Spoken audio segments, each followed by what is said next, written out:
Welcome back to another episode of Her Expat Life. We are the YouTube channel that is dedicated to bringing female entrepreneurs, digital nomads, and expats all the information they need to advance their global lifestyles. So just a quick reminder, Her Expat Life is a global boutique mobility firm that provides services to female expats and digital nomads who are entrepreneurs, creatives, professionals, and investors who desire to advance their global lifestyles, network, and portfolio. With more and more women living, loving, working, and playing abroad, we have created a unique menu of services tailored to the community that we serve. You can visit herexpatlife.com to see a comprehensive guide of all of our services. Today, I'm very, very excited to welcome Gina Schinkel to our channel. Gina, I've been worried about messing up your surname and I think I might have just butchered it. So please, for the audience, can you tell us what is your name? Thank you so much, Alexia. My full name is Gina Schinkel and founder of Driftawave. Yes, thank you so much for having me. We're so happy to have you, Gina. So Gina is originally from the Netherlands and she is the founder of Driftawave. She has traveled extensively over the past 13 years and has had the luck and the fortune of living in Aruba, Spain, Sweden, Belgium, Austria, Australia, New Zealand, Ireland, as well as spending extensive time in Latin America. So she's very well versed in travel and the expat life. Prior to becoming an entrepreneur, she has worked as a best-selling travel consultant for over 2 years. And like we've mentioned, she's the founder of Driftawave, which is a travel company specializing in workations. So today we're going to chat to Gina not only about her journey as an entrepreneur, but what are workations and are they a good thing for your business or for you as an entrepreneur?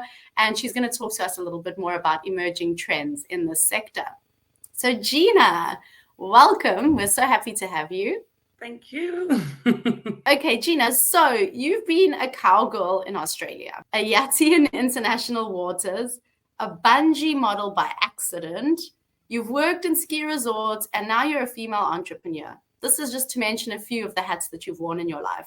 Tell us about your journey to this present moment as the founder of Driftawave. Thank you so much, Alexia. So it's quite a unique career path that I follow, and it kind of just happened. So I did my studies, and during that time, I already went abroad to do my internship on Aruba. I would do summer bar work in Mallorca, to do my final internship in Belgium with a company called Extreme Creations. They make marketing visuals, really great entrepreneurs. And I received incredible job offers, but I couldn't resist the travel bug, the curiosity. And so, I took off. I spent 1 year traveling around Latin America.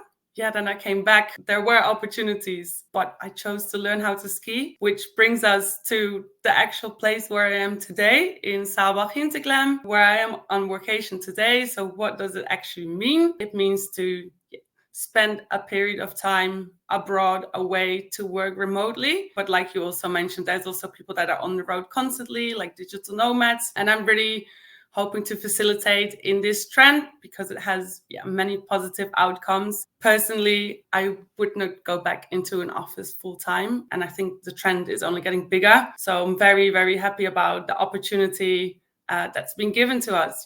Amazing. So you've touched a little bit on what a workation is, but can we simplify it for people sitting at home that are a bit confused? Okay, so in simple terms, what is a workation and why is it a good idea? So most people would think combining work and travel would be counterproductive. And why is this not the case? I think it all really depends what you want to get out of it, right? So there's companies going on retreats with their employees, or for example, there's you or me moving to another place for a certain amount of time or for a certain period of time, because not everybody is wanting to spend a whole year on the road. So it provides great opportunities like networking, learning new things, get out into nature, be active, do sports, chase the sunshine. I mean, I live in Dublin now, working in a tech sales role as well. And the weather is not that great at the moment. So Yeah, for example, last year we went to spend a workation in Spain. It was very different from my habits at home. I would go for a run before work. Let's say I've done a workation here in Austria 2 years ago for 1 month. So I basically combined a holiday together with working remotely, and then I would take the Wednesday off, so I could get the most out of the slopes, get like the great days in. We're all super happy when the powder drops and you can give your legs some time. So for me, that was a very important aspect, to be able to live my dream. I actually won back my season, but I actually also managed to be doing a really great job. That half year, I actually did the job of 2 people. And I got nominated for 3 prizes, of which I won 2. I'm hoping that more companies start understanding the benefits of it. Actually, I'm staying with a friend now. I have another friend over who was on a workation here last year as well. It all really depends on what sort of role you do. Like if it's customer facing, obviously you want to be very focused on the time that you're going to be spending. But in her case, she could work around it most of the time. So she would work before she would go to the slopes. And then when she would return, she would work. So more like an async approach. And she absolutely loved it. She actually mentioned that her employer is thinking about starting to leverage it even more to tap into a larger pool of talent, attract the right people, probably, attrition, those kind of things. It really means different things for different people depending on what you want to do. Let's say if it's a company who's going, you probably want to go for a shorter period of time because there's multiple people. I guess everybody's got something going on in their life that they have to go back to. Yeah, so many different options. So by the sounds of it, the main ideal premise is that happy people are productive people, right? And sometimes a lot of people need to step out of the norm day-to-day rut to be inspired and motivated. And what better way to do that than to experience a new culture or a new way of life, just to kind of see how it's done in another part of the world. And it is quite motivating for a lot of people, myself personally, like different cultures, different foods, different environments, different people. You touched on the networking aspect of things. So I think there are many pros to workations. Yeah, like even the other day, I was in the lift and I ran into 2 entrepreneurs who are here with a group of 5, and they went on a short getaway of 5 days to revise strategies, have some connection and bonding going on whilst being active on the slopes. I think, like you mentioned, the cultural aspect, the food, very positive things about it. What I find personally as well, for example, when I go to a German-speaking nation like right now, or let's say Spanish-speaking nation, I'm always very happy to be able to pick up on the languages that I've learned to speak while spending time in those countries, because you just tap in those cultures in a different way. And I think that's also why it's such a special, unique thing, because it's completely different from a holiday. On a holiday, probably you're going to go with friends or family, maybe you're solo traveling. But when you go on workation, you don't necessarily go out for dinner every day. You might be cooking. You're much more tapping into that local way of life. It's a truly amazing thing that this is all happening now. Yeah. So tell me, how do you measure the return on investment, ROI, for corporate clients who invest in workation experiences for their teams? So there would be many ways. Again, what is the desired outcome? Do they want to be working on their teamwork, cooperation? Well, are they actually normally in office or are they remote, right? So let's say if a company is remote, obviously they want to get to know the team, get those sparks going. But perhaps if it's a company who's normally in office, they want to offer a great benefit to the employees. To give you an example, this actually already happened to me as I was working in hospitality still. Our employer took us to the slopes and actually resulted in me staying a year longer. So it's not something that's just been invented now. I think a very big thing is productivity. I'm actually really hoping as well, by getting different people together or the right people, depending on what's the desired outcome, that ideas can be sparked about this, like AI. I didn't grow up being such a tech girl, but I'm absolutely fascinated by the opportunity. Also, AI is moving at rapid speed. There's so many opportunities. So yeah, I think there's never been a better time to go out, network, and see how everybody is leveraging those things. And obviously, it's always a great thing to be building your network on a different level. Couldn't agree more with you. It's definitely the best time to be out there, and we live in a globalized society. So, sometimes you need to step out of your comfort zone and go and see how people are doing things in other countries. And I think it makes you a more well-rounded professional if you have those cultural nuances and the ability to adapt a little bit. Okay, so in your opinion, what are the biggest challenges and opportunities for the growing remote work environment? There are many opportunities. I'd love getting connected with so many of the influencers in the space. A favorite one I connected with recently is Ethan Evans. He's like the former VP of Amazon, and he really outlines like, look, we've been doing this office thing for so many years, and we kind of know what works and what doesn't. But with the remote working movement, there's so much we can still explore. So yeah, there are many voices out there. It's been incredible to connect with them, even with the people. Yeah, what do people think about it? Everybody's got a different opinion about it, a different way how they'd like to spend those things. Some people are really nervous if they might be productive, yes or not. And in terms of opportunities, I think there's so many opportunities. You can see there's a lot of digital nomad visas being given out. I'm really actually looking forward to seeing more shorter term visas as well, because at the moment there were a lot of countries launching visas for like maybe a year or maybe even 5 years, but maybe people don't want to come for 5 years. So yeah, it's quite interesting how everything is shaping for locations. Other countries obviously is offering so much opportunity. One of the countries that's really big on this is Croatia. They're doing a lot to attract the digital nomads, really create a space for those people to come. So that's really great to see. But there's so many more locations that are currently changing. Like, it keeps on flying around. Today I read something about Japan now doing a digital remote working visa. Like, incredible. I think if I speak for myself, because of COVID, I lost my job as a travel consultant. I already applied for the working holiday visa in Canada, but I lost it because I chose to go into the corporate career. But right now you would have the opportunity to go back there, and there's no age limitation anymore. Like, great.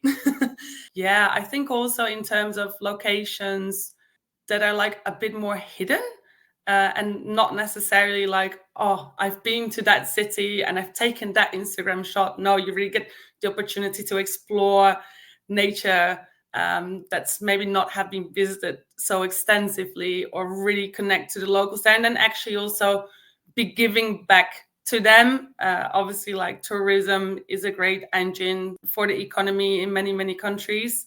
To speak about the example of Croatia, again, like, they extremely boomed the last couple of years. So yeah, it's great to see that, and you can see they're working so hard. So yeah, a lot of gratitude there. So talking about the local communities, it actually leads straight into my next question, which is, how can workation experiences be designed to be sustainable and respectful of local communities and environments? Yeah, so really good question. I'm very happy you asked that. I think a big trend we see at the moment is that people try to travel over land more, by car, by train. Then how can you give back? Obviously, the shoulder season we spoke about, but also choosing, for example, to go on tours that are being held by the local community, or get involved in cultural experience. Let's say maybe a cooking class or those kind of things. There are also initiatives where they really try to share knowledge with the local community as well, which I think is a great thing. There are a lot of opportunities. And if, for example, I speak about my brand, Driftawave,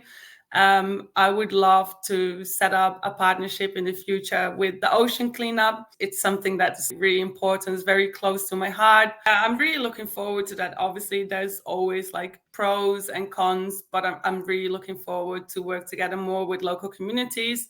I think also because it's like smaller group-based workations, you can really connect with those entrepreneurs or communities that really have a lot of benefit from us as well, like not necessarily a bigger party. So yeah, I think there's a lot of opportunity there. I mean, there's, I guess, no right or wrong, and every business evolves how it goes, supply and demand. But yeah, very excited about it. Yeah, I think there's a lot more that can be done to give back to local communities if you're staying for a longer period of time with the intention to work there for a bit, as opposed to flying through a city in 3 days, taking as much as you can of the experience. That you could maybe do skills transfer with the local community if you have a skill set that they could be interested in. Just job opportunities for local guides, and like you said, the slower pace of moving and traveling allows you to really connect more, I think, with the local communities. What are the key factors you consider when selecting destinations for your workation packages? Has to have a wow factor. Yeah, so different. I guess it helps a lot that I've been working in the travel industry before, on the super yachts, hospitality, and traveled extensively, like you mentioned. So kind of have a feeling of what people would like and what could be interesting. At the same time, I'm hoping to shake it up a little bit away from the traditional as well. By combining it with like adventure sports, outdoor sports, and yeah, obviously the connection into the local culture. So yeah, when I look at locations, I would definitely look for that nature and activity aspect. And obviously, if you want to be working remote, it's important to have the right location where you're going to be working for. I found that obviously you got like the digital nomad side of things, but you also want to be able to perform your job well. Not everybody can be working from a communal space constantly, so you kind of want to take it in mind. People can take calls in private. Maybe people are going to be working async, so will they have the opportunity to be working at the times when they need to be working, right? So there are many different things that you have to take into consideration. And I guess it also really depends on the desired outcome and who you're going to be working with. Yeah, I feel extremely happy that it's becoming a little bit more normal now. So a lot more locations also start realizing there's a lot more opportunity in this. So they are also really looking forward how they can meet this audience. So yeah, it's quite interesting. I feel so lucky. I met so many incredible partners over the past year, and it's really great how they're also trying to be supportive, but you're just as much of a needle in the haystack as they are to you. So yeah, I think that's really great in terms of opportunity right now. So my next question taps into a little bit of an extension of what you were talking about, basically saying that, it's kind of tailored to what the person needs. So bearing that in mind, how do you balance the fun and adventure aspects of workations with ensuring a productive work environment? So how do you make sure your clients get the best of both? Very good question. Again, depends on the desired outcome. I definitely think there should be time for fun and also for work, obviously. To give you an example of myself today, I've stayed at home. I didn't hit the slopes because I needed to get work done. But tomorrow morning, you can find me back on the slopes again. And obviously depends on what you're going to be doing throughout the day. Actually, early today, I was also writing a blog about how to stay productive. A very important one would be like an external screen or a noise cancelling headset if you're traveling, or if you're potentially in a communal area where you want to have private calls, or at least understand it, so to say. So it kind of really depends. It even depends on how long people are going to go. Like, think about a laptop stand. I have one. I didn't bring it this time, but if I would have come for a month, yes, I would definitely have brought it. So it all really depends. There are people that they would maybe work from a kitchen table, but there are other people, they want to have their proper work set, right? So that's something really important to take in mind. Is there like a co-working nearby? You have even more access to that. So yeah, there's yeah, it really, really depends on what you want to get out of it. For me personally as well, and other people, like I feel really energized by being out in nature. Obviously, like I set up my own company. I felt like I needed a bit of fresh mountain air to get a breeze. So it's been a great opportunity to combine those, really, yeah. So if we're talking about workations more for companies or corporates, and they are trying to cut down on costs at the moment because things are a little bit difficult economically, what are some budget-friendly tips for individuals or companies interested in exploring workation options? Yeah, so it really depends what the budget is, obviously. Like, you don't necessarily have to invest in adventure sports. They're not the cheapest thing to do, but you could think about doing activities in nature, go for a hike, potentially. Even if you're by the beach, you can go surfing. I mean, how much does it cost to rent a surfboard? It's not that much. And also, obviously, taking in mind when you're going, the shoulder season will be a lot cheaper than the high season. You want to be planning ahead as well. So you can imagine like the better locations for the better price will be booked out earlier. So yeah, you want to be ahead of time. And also, yeah, maybe traveling by train like we touched before, or finding locations closer to home. I think during COVID, it was a great time for the locals to really explore their homeland, so to say, and the land being given back to to the natives almost. Yeah, I found it truly magical when I came in Amsterdam. It was such a special experience. Just all the tourists were gone, and like imagine Rome. So yeah, obviously those are places that get fairly crowded, so wouldn't really recommend it to go on a vacation. But obviously further away, there are many, many, many incredible options. On saying that those are not great destinations for workations, because my next question for you is, have you discovered any secret or off the beaten path locations that are perfect for workation? Woo, yes. Yeah, I have a few secrets that I'm still going to be working on. But one that really, really stood out to me, we already went there last year, and there's some trips coming up this year, is Croatia. It's a place called Biograd na Moru, and it's like a hidden gem. There's actually locals going there as well. It's by the marina. I found its location. That's like a little jungle village, and really provided that relaxed vibe that you kind of need, because you don't want to be in a hectic space surrounding when you're going to be working, right? And then at the same time, you'd have the opportunity to go to the pool whenever you feel like it, but also the beach is just 300 meters away. So if after work you want to go for a stroll, you can do so. I think they're trying to extend the seasons as well. They see opportunity in these kind of like the whole movement of the workation and digital nomads. So yeah, a lot of opportunities there. We actually combined it with a sailing trip, which was incredible. We had a local captain called Antonio, and he led us all around. It's just an adventure. You're on your floating island, and you get to see so many spots around Croatia. He took us to this beautiful hidden bay that he knew about. Every day he would be calling with the locals to make sure there was a spot for us on either a buoy or in a marina. So yeah, that was a really, really special experience. We also ended up cooking the traditional meal, spending time together, working from there. So yeah, if anybody's thinking about visiting Croatia, highly recommend that spot.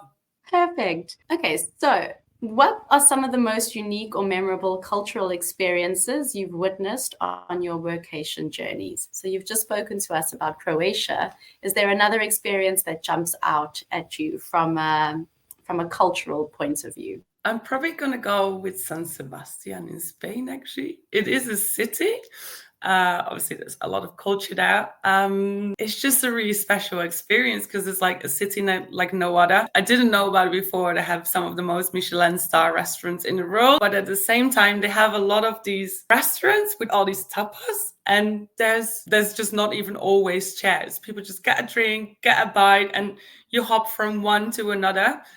So I thought that was pretty unique. Obviously, like living a complete different lifestyle. If you live in different places, there's different things you can do, like being able to just jump on a surfboard after work or on the weekend. That's how a lot of locals live there as well. So it's not just like you go on a holiday, you spend some time there, you eat food and you go. No, you really have time to improve on those skills as well. Life skills, let's call them. The language, very big thing. Yeah, I've had the privilege of being to San Sebastian, and it is really something special. It's the only thing is sometimes the rain, it rains quite a lot, but if you're lucky enough to be there and the weather is good, then you're right. The food's amazing. The locals are so friendly. It's such an interesting part of Spain because it has its own unique language, which is not linked to any other language on earth. They can't actually trace the roots of this language.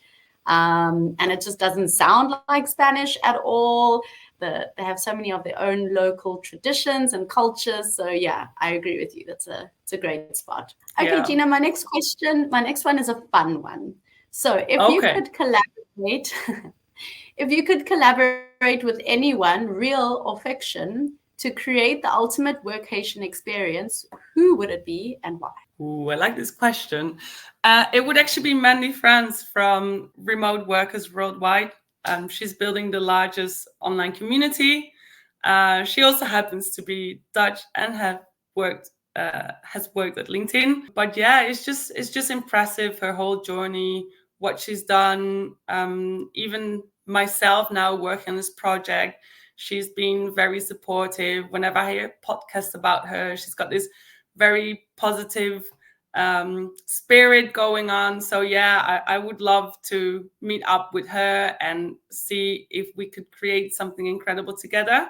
I think at the moment she's also working on, she would love to build some tiny houses where remote workers could come. So yeah, I think there's a lot of people also moving into the space of tourism that not necessarily have come from there, but then understood there's like a demand where the market wasn't supplying for really. Yeah.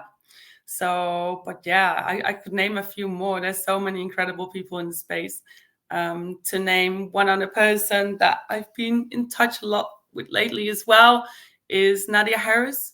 So she is helping companies with remote working policies because it's quite hard to navigate everything. And some companies even say like, oh, we're not going to do it because of the laws. And so a lot of companies would say like maybe 30 to 45 work days per country. Obviously, it depends on your visa as well. I just find it so fascinating. I'm so curious what's going to happen. There was a law potentially hanging up in the air for the Netherlands where remote working was going to be a right, and an employer had to say why the job could not be performed remote. It's not there yet, but it's been up in the air. And then also I understood that there's things going on in terms of the European working law, because it's quite funny. I already lived in Austria, but you kind of have to register if you go and work here. Same, for example, for Sweden, if you go there for a couple months as being a Dutch resident. But yeah, I'm hoping to see that change in a positive way in the future.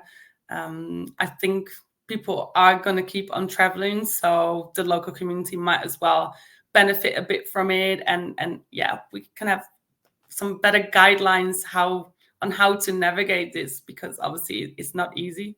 Many times things that are not easy could be the biggest adventures. But yeah, looking forward to see the changes really. Okay, and you've touched a little bit on the discussions that are happening in terms of regulations, but where do you see the workation industry heading in the next 5 to 10 years? And are there any disruptive trends that you can forecast or you think will come into play? Booming. I think it will definitely be booming. People now understand that they they can have more flexibility. They can travel whilst performing their job. For some people, it's even working better. Like some people are actually more productive. If I speak for myself, when I go to the office, I love to spend that time reuniting with my colleagues. But when I'm working from home, I'm a lot more productive. I think it's going to be booming a lot. But at the same time, after COVID, there's a lot of people that are really happy to go back to the office, which is a great thing as well. Like, right, if that's what works for you, then 100% do it. But still, they might be wanting to leverage it for a certain period per year, or even just to visit family. For example, when my nan was really, really ill, she's like my number one person in the world. I felt so grateful that I could go back home and spend the last time with her, because I would not have been able to get that time back. So I think that's also, yeah, very important thing. Like if you're a traveler, to go back home, see your friends and family. So it's not always necessary to go away and live like a holiday lifestyle. No, it's also, yeah, to experience the things that are valued most in life. Yeah. I completely agree with you. And I'd love to hear from our audience. If you're listening to this at home, drop a little comment or let us know what your thoughts are for trends that are coming up, or where you'd like to see the workation industry kind of moving towards. Best workation locations in 2024. I'm going to stick with Europe for now because the world is very big, many opportunities. But Croatia is moving a lot. We touched that already. One that is still standing out and has been for the past couple of years is still Portugal. Lisbon is very high on the list. Porto, house prices have been going up over the years. But also the country offers many off the beaten track locations by the ocean, Albufeira, but also there's a big digital nomad community, right? They set up the first digital nomad village there in Madeira, which is super tropical.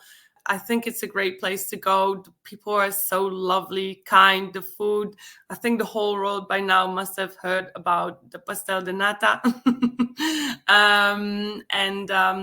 Yeah, for number 3, I would go with Italy, because Italy has got such a big, rich history and culture. The food obviously is incredible. Different places have their own different traditions. In terms of the economy, obviously Italy is not the highest up on the list. So I think this could be a really, really big opportunity for them as a country as well. And also I'd say, like, looking at high season and shoulder seasons, I can imagine like during summer they get a lot of visitors. So how nice would it be if people also start coming around the year, right? So even, yeah, you can go on a sun holiday there, but they also have mountains to ski. So yeah, there's a world of opportunity again there. And if I could give you a bonus one, maybe outside of Europe, I think the Philippines will be a great location for remote working. It already is. I can't wait to organize something there, but I can see really big things happening there in the foreseeable future. There's already people going there. I just wanted to give that bonus to you. Thank you for that. I love that bonus. Philippines is one of my favorite places on earth, so I definitely support that. Okay, Gina, before we say goodbye, where can people get hold of you? How can people get in touch? You can find me through email on info@driftawave.com. And you can also find me on LinkedIn, Gina Schinkel. And I'll be happy to connect, and we can have a chat and see how we can help each other, how we can learn from each other. And thank you so much for this conversation, Alexia. As always, great to see you. Looking forward to the reunion. Absolutely. We were lucky enough, for those that are listening at home, Gina and I were lucky enough to meet each other at the Web Summit last year. And yeah, just had a great connection. And yeah, always happy to meet fellow female expats and movers and shakers. So Gina, thank you so much for taking the time for speaking to us today, sharing your knowledge and insights. And if any of you at home listening or watching would like to ask Gina any more follow-up questions, please drop it in the comments below. We'll also add Gina's contact details to the info box so you can reach out to her should you wish to.